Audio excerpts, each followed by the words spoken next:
Hey folks, welcome back to the channel. We got a quick Tarkov update for you today. We got 3 traders sent to loyalty level 4, at least unlocked if you have everything needed, and they increased the loot spawn again, I think. So let's not waste any more time and just get right into it.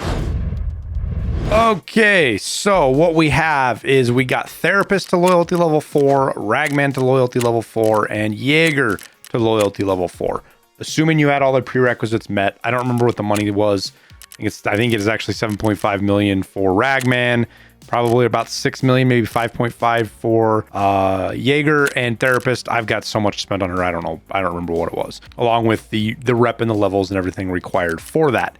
So what does this mean? Well, if you are that far along or you're going to get there on Therapist, it unlocks the big one. The one thing people will be looking for is the money case, assuming you can find all the items for it. There's also an injector case barter, the Kiba Arms outer door key, which you get the inner door from a quest. So this gives you the outer door, so you don't have to worry about finding it. If you haven't yet, you can get into Kiba, though with the way the hardcore wipe's going, it's probably not much in there anyways. And then there is the ibuprofen barter, which isn't too bad. Pretty simple, easy barter that is a handy pain med that you can use to craft propitols if you ever get that far along. The Grizzly cell is here, but I'm not spending 132,000 on Grizzlies myself. I'll end up doing the barter. These 2 items are really easy to find, and that's kind of what I've been doing. But that's level 4 Therapist along with some of her tasks. I mean, yeah, there is the thick cases here, but getting this many items, even if you're crafting them, it's going to take a long time to do it. Maybe finding them, but I doubt that as well. And then good luck finding 15 Letixes, but probably 17 or 18 because you're going to need them for your other tasks anyways and upgrading your med station. So not a lot there from Therapist 4. We'll go to Jaeger 4 next. The big one here, I've already got it clicked on, is the sick case. This is actually pretty achievable. You can get this. A lot of this stuff you could probably get in a handful of raids, minus the paracords. But you can craft the paracords, technically. And you will find them, so the sick case is there. Most of this stuff is weapon parts. You got 30mm and 34mm scope rings. Some of the stuff for the AXMC. Other than that, not much else that is super important.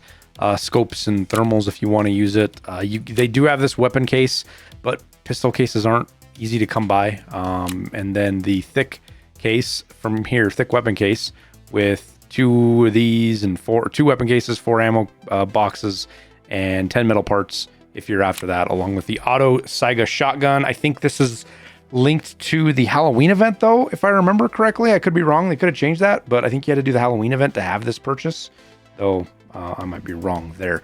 And then the one that's actually matters, that the fewest players are probably going to have yet, is Ragman 4. First off, you can get the trooper bag pretty easily. 2 condensed milks and a milk will get you a trooper bag, which is a huge backpack. The Elberstock, the F4 Terminator, it's here, super expensive, big bag, kind of wonky, but if you're surviving your raids, it could be useful. And then this armor, it's just a sledgehammer. I'll start taking sledgehammers now out when I find them because this is a good class 5. Plus you can put other plates in here.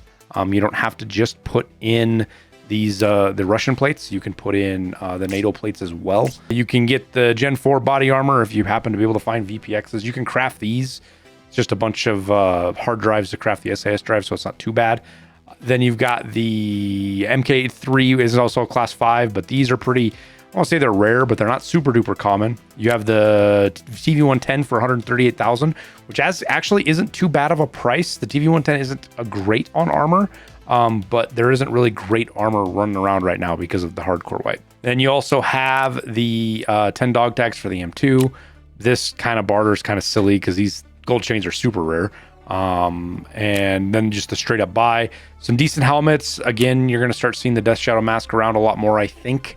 And then kind of like the baby Alton, I call it. It's the LZSH or LSHZ. It's a class 4 helmet that you can put a class 5 lower nape protector as well as a class 4 face shield that you've got to barter for. The only way to get the face shield for this is to barter for it, which is, I think, 3 plexis. Let me link that. Right here. Yep, 3 plexis gives you a class 4 face shield. Kind of a decent helmet if you want face covering. Then there's also the Vulcan, which is a graphics card. If you're finding those, it is a class 5 helmet. It used to be 6, but it's class 5 now. Thank Arena for that one. And good coverage. Kind of looks like a Spaceball helmet, but it also has a class 4 face shield to go on the front of it. It's got really high durability. 85 armor points is quite a high durability for a class 4 face shield. So it works pretty well. It doesn't break down quick. But that is the traders, and some more tasks and stuff unlocked with them, obviously. Along with that, they also said they increased loot, rare loot. Now, the problem with this statement is that I don't know if this is a catch-up from Nikita or if this is a second loot buff. I think it's a second loot buff, but Nikita mentioned in his tweet earlier last week, that the not mentioned in the patch notes was a 25% buff to loot, global loot. And then we get this other statement here from them saying that they're increasing rare loot. So I think it's 2 buffs to loot now.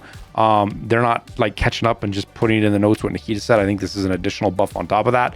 So hopefully we'll start seeing some more loot out there. But from what I've been hearing from people, it hasn't really been the case. So that's the traders. One other thing I want to go over here real quick though is the roadmap, just as a reminder.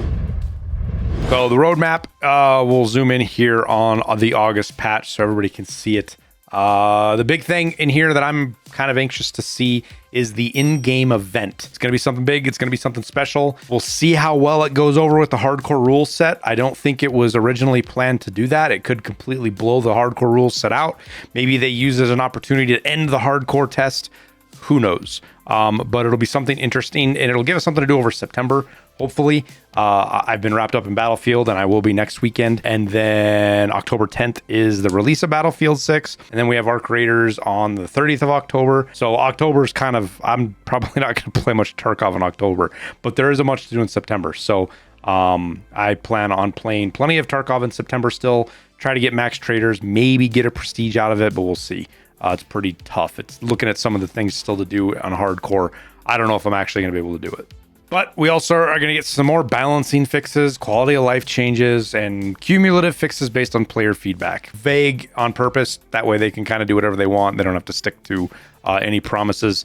Shoreline, Ground Zero, and interchange optimizations, hopefully. Now, we did hear from Apple that the interchange expansion or whatever they're going to do to interchange, not just the optimization, is going to come before release. So I don't know if that's going to be in here or we're going to have some other patches down the road, but that is still coming before release, which is good, though I don't think it really matters all that much if it's at release or before release, to be honest with you. Escape from Tarkov PvE and EFT arena synchronization will also be a huge thing. I'm not a PvE player, but I do know people that are PvE players that are really anxious and looking forward to this. This could boost the numbers on Arena quite a bit, which is one of the biggest problems Arena faces is low player counts. That problem causes a lot of other issues or makes them worse. So if they can get the player numbers up in Arena somehow, maybe that will help out the game a bit. Who knows? More PMC customization options, and then the fall weather season. And the fall weather season to me says that we probably won't expect this patch till the end of the month. That's a guess, but that's kind of how I'm seeing that with a fall weather season change, not being early August, but towards the end of August. Now, for me, the big thing that is standing out here that is interesting is we have no other patches listed after August, and it just goes into release of version 1.0. I don't think we're going to see release before December. We could. I could be completely caught by surprise, and they could go do it in October or November. I just don't think it's going to be ready. The hardcore patch to me struck me as a gap filler. They wanted to maybe release 1.0 earlier this year, maybe as early as now, August or September, but it just wasn't going to happen. Delays, they're not finished with everything, whatever it might be, and they had to push it back. And they didn't want to let the wipe run all the way till December. They wanted to do another wipe, and if you're going to do that, why wait till August? So they just, I think, kind of rushed it and just did it in July. And the reason I say they rushed it is because there's a lot of stuff that just didn't get done for the hardcore wipe that should have been done. Things like adjustments of barters and crafts, and some of the stuff just kind of felt not really well thought out. Too many things changed and too little time to really analyze it, and so it kind of feels ham-fisted and rushed.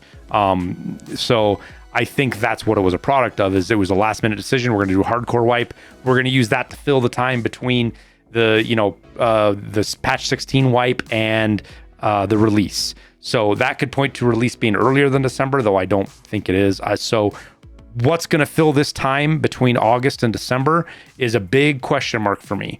Are they just going to throw in the towel and kind of write October off and maybe even November, because they know whether they plan around it or not, they understand that Arc Raiders is coming and it is going to take every content creator away from Tarkov. Maybe not every one of them, but a lot of them. And that's stacked on top of Battlefield 6. And it's not necessarily because it's going to kill Tarkov or people are replacing Tarkov, but you know how it is. If you've been playing Tarkov for years, you know how it is. You're eager for something new. You might still come back to Tarkov and play it and love it. I do. Not so much right now. It's not as good as it could be, but that's another video. You're eager to play something new and fresh, and that's both what Battlefield 6 is. For me especially, I'm an old Battlefield 6 player, so I just love the game.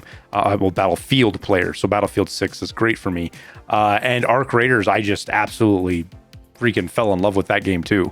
I'm super excited for it. It's not going to replace Tarkov for me. It's just a different game to play that scratches different itches, if you will.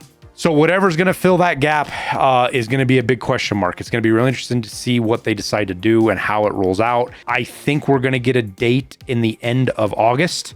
They're doing that PAX West in Seattle, and I would be very surprised if we don't get a date for 1.0 announced while they're there.